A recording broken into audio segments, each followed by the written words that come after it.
Ladies How first. proud are you of this team now that it's set in that you guys have won the regular season title, especially with the adversity early?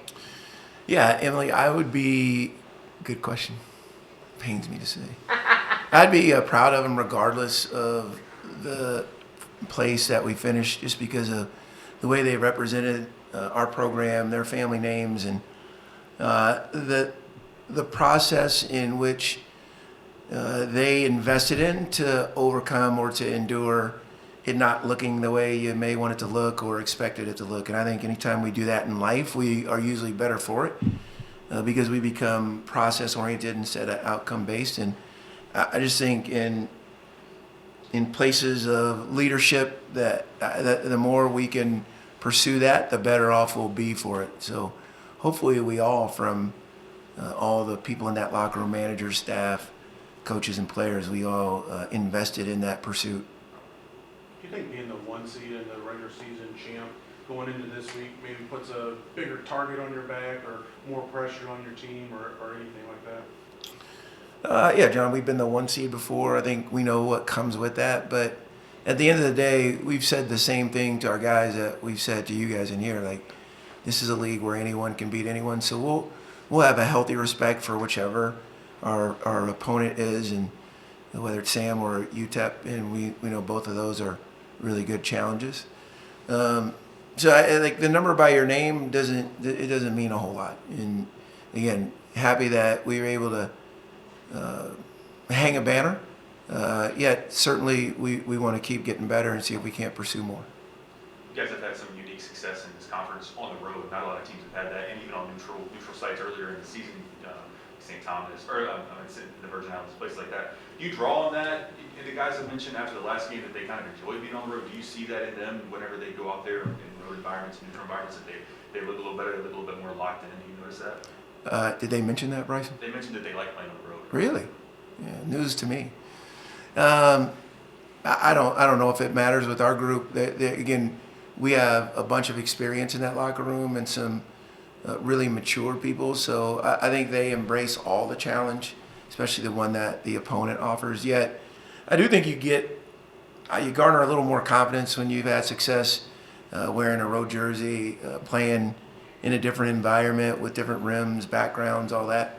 And that's why we really try and invest in our everyday habits, just being who we are in the day. Because I hope circumstances, whether they're severe or negative, I hope, or even positive, I hope they don't dissuade our belief in the investment, the authentic investment in our true identity. Because I think if we can stay in our strengths and in our person, I think we're usually better served.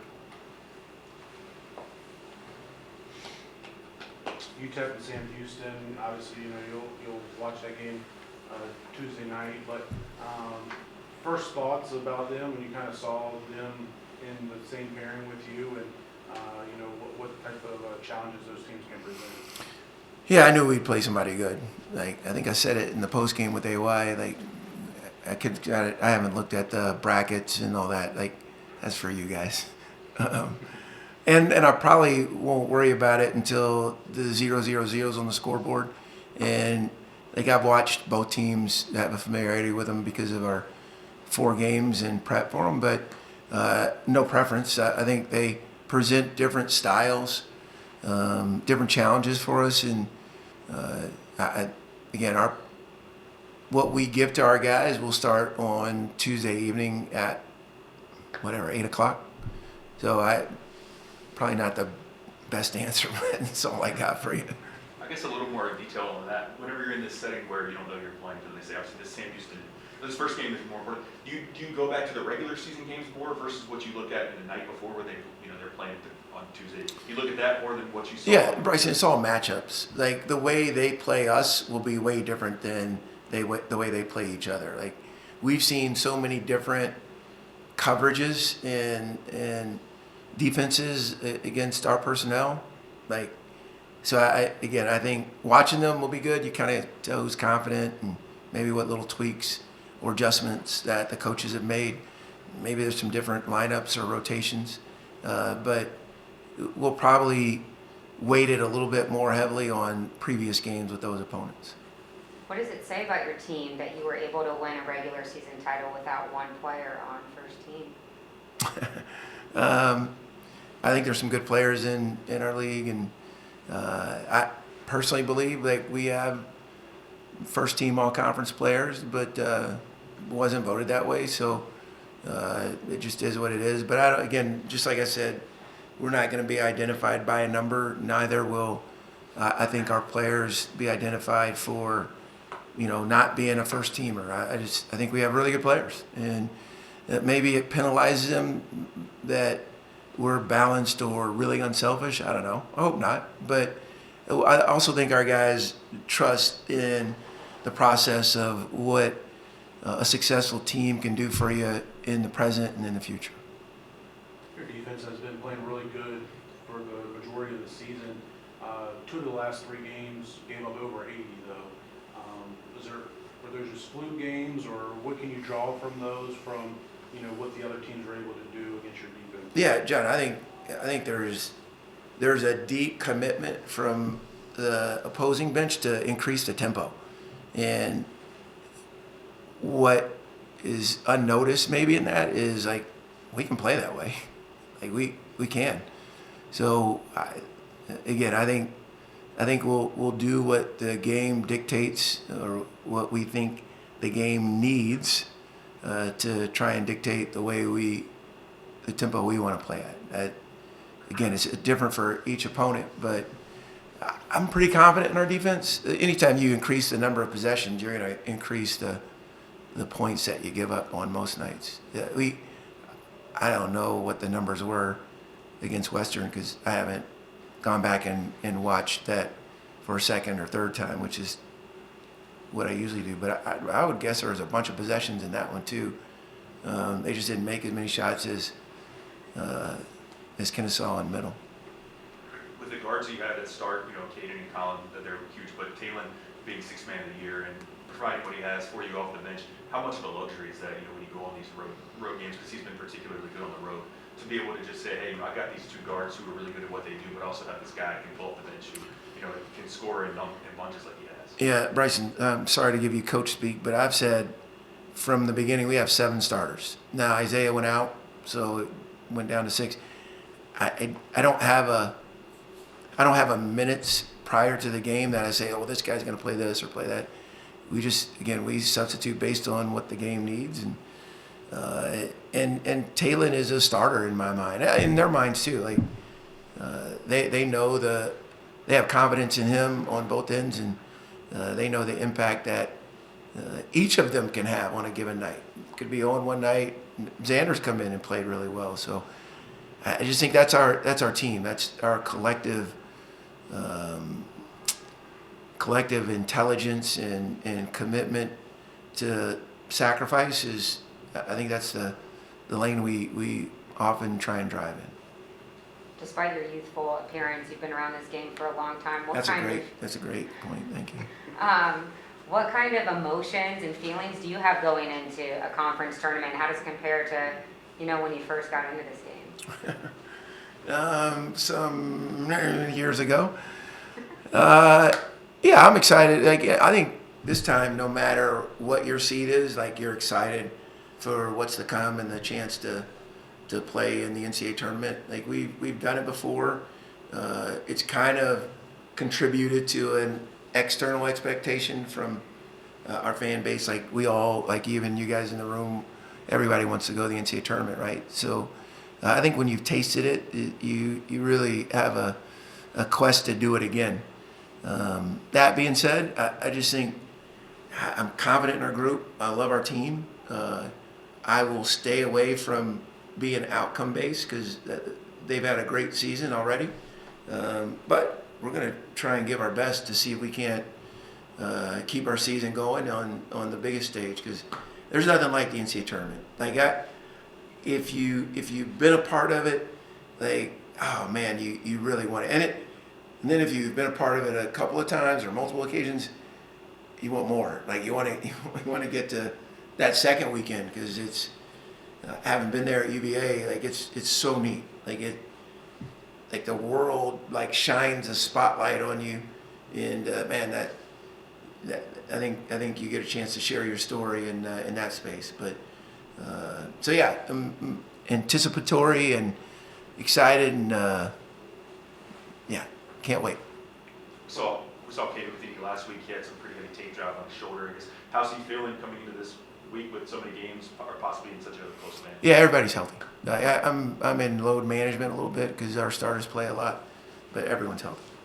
Brett Decker had a really good game Saturday. Do you anticipate potentially a role for him? Yeah, he could. He's been better defensively, and don't have any doubt about his offensive prowess. So I alluded to it. I think AY asked me a question, but the longer you're in our system, the better you get defensively, and I can see aspects of that in our newcomers, our transfers, and especially Brett and Will. They've been doing a better job, and Curdy. They just, again, we have, I don't know, I think it's 5 of the top 13 or 14 offensive rated players in the league, and when you have that many really good players, it's hard to find minutes for other guys. It's not an indictment against the guys that aren't getting them. It's just the other guys are playing so well. Like, yeah, this isn't the time for development. This is the time to try and see if you can't survive in advance. We've talked a lot about the impact of Talon Peter, but just him winning the Sixth Man of the Year, what do you think that, I know it's not about the outcome and about the awards and all that, but how important do you think it was for him to get recognized with that? You'd have to ask him how important it is for him individually. I think it speaks to, again, his prowess as a basketball player. What's unseen in that, though, is his willingness to stay as a sixth man. Like, he told me that he would prefer not to start in place of someone, because whoever that said someone was, and I wouldn't tell him, he said, I don't want to mess up their confidence. So, quite honestly, I didn't know who it was going to be for, but he doesn't need to know that. Well, I guess he will now if he watches, or you ask him the question. But I love all our guys in that room. They're all, love is wanting for someone else what you would want for yourself, and not wanting for someone else what you wouldn't want for yourself. And I think there is an expression verbally and sacrificially and in practice of love in our room, which is such a privilege to be a part of. Annie, Ed, you got anything? I know Annie said she might have for you. Yes, just a few for you, Coach. Talking about Zach Cleveland, it's fun hearing his story about, being 6 years old, watching his mom's practices from the baseline, and just being so invested in the game so early. How have you seen him just be a full-on student of the game and be impactful in that way in so many areas just because of how devoted he is to the game? Yeah, I mean, that's a great assessment. Kyle Rode was acclaimed for what a unbelievable coach on the floor he was and is. Even the Austin Spurs have mentioned that Zach is in that same vein. Like, he just really understands how to play, and he will give the game what it needs on any occasion, offensively and defensively. So I think it's unique to have a player that has so much versatility, not just in his physical gifts, but especially in his mind, to be able to see things that we as coaches, we just applaud. Like, we didn't tell him to do that. We're just like, great job, Zach. So I think it gives us a little competitive advantage because of how cerebral he is, and obviously I'm glad he's wearing one of our jerseys.